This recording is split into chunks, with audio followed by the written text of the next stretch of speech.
अस्सलाम वालेकुम my dear students, मैं आपका ट्यूटर आकिब रियाज। आज हम एक और क्वेश्चन सॉल्व करेंगे डिफरेंस इक्वेशंस के ऊपर।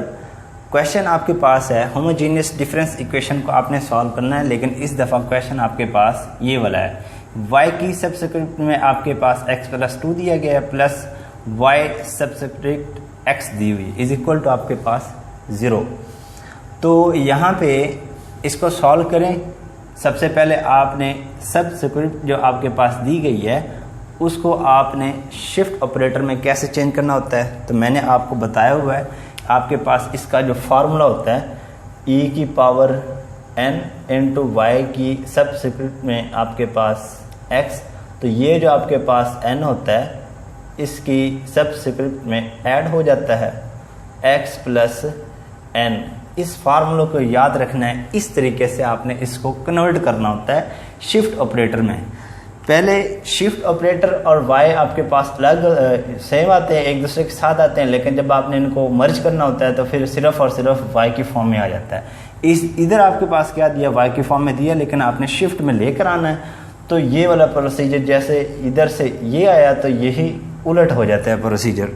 तो इसको देखें, आप लिखें ज़रा। ये आपके पास पावर इसकी टू ऐड हो रही है, सब्स्क्रिप्ट में आपके पास ऐड हो रही है, तो ये आपके पास शिफ्ट ऑपरेटर की power 2 into Y of X plus Y of X. तो इस चीज़ को आपने रटा नहीं लगाना कि ये कैसे बनती है, आपने वो फार्मूला याद रखना है। आगे कॉमन आपके पास वाई ऑफ एक्स निकल रहा है, तो e square plus 1 into Y of x is equal to 0। इसकी कैरेक्टरिस्टिक या ऑक्सिलरी इक्वेशन आप बना लें। द ऑक्सिलरी और कैरेक्टरिस्टिक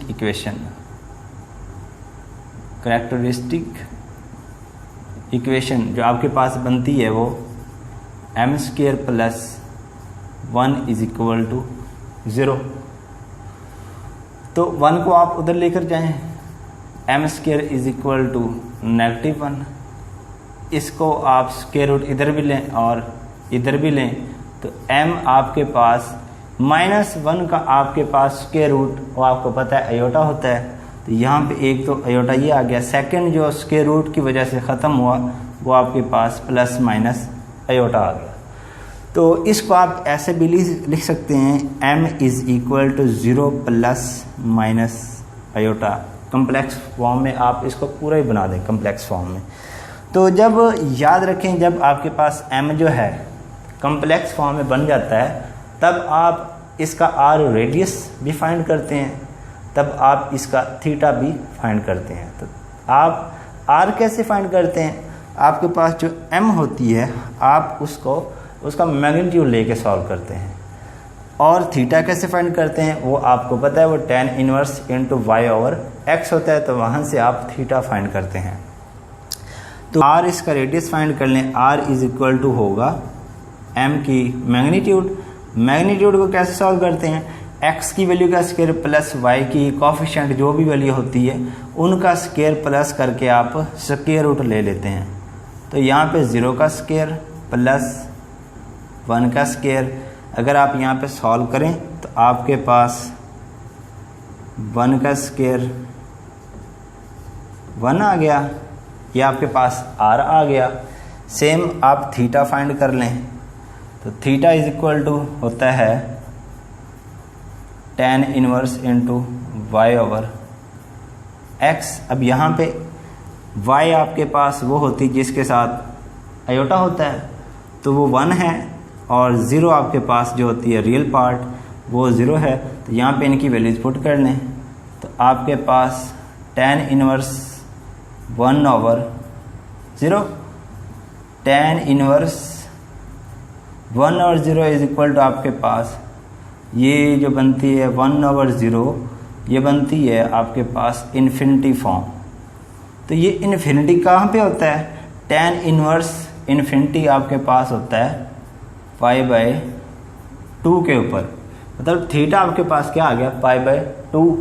तो अब इसकी आप जनरल फॉर्म बनाएं, जनरल जो सोल्यूशन होता है आप इसका आप सोल्यूशन बना लें। जनरल सोल्यूशन कैसे होएगा, यहाँ पे देखें the general solution is, the general solution, जो आपके पास जनरल सोल्यूशन होगा, देखिए मैंने आपको पहले बताया था कि जब m एक जैसा आ जाता है तो कांस्टेंट C1 और C2 प्लस हो के इनटू आप उसको लिखते हो जो इंडिपेंडेंट वेरिएबल होता है C2 के साथ ऐसा ऐसा C3 के साथ उसकी पावर बढ़ती जाती है। इसी तरीके से वही आपके पास बाहर भी पावर बनता है, लेकिन जब डिफरेंट हो तो C1 के साथ अलग, C2 के साथ अलग, C3 के साथ अलग अलग वैल्यू m की आती है।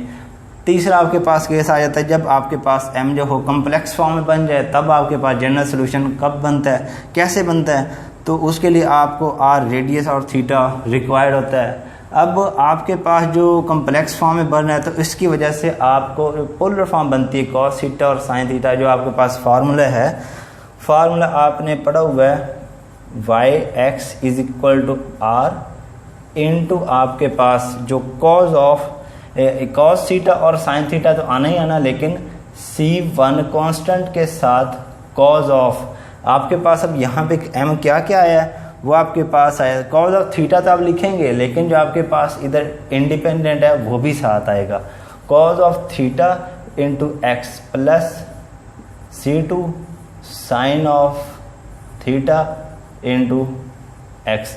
अब यहाँ पे आप वैल्यूज पुट कर लें, बल्कि यहाँ पे आप लिख लें, अगर वैल्यूज पुट करना चाहते हैं तो कर सकते हैं, कोई मसला नहीं है। वेयर वैल्यूज पुट करने से भी कोई मसला नहीं बनेगा। वेयर आपके पास जो यहाँ पे थीटा है एंड आर की जो वैल्यूज़ हैं वो आपके पास आप लिख दें, where r is equal to 1 and theta is equal to π/2। ये आपके पास r is equal to 1 and theta आपके पास π/2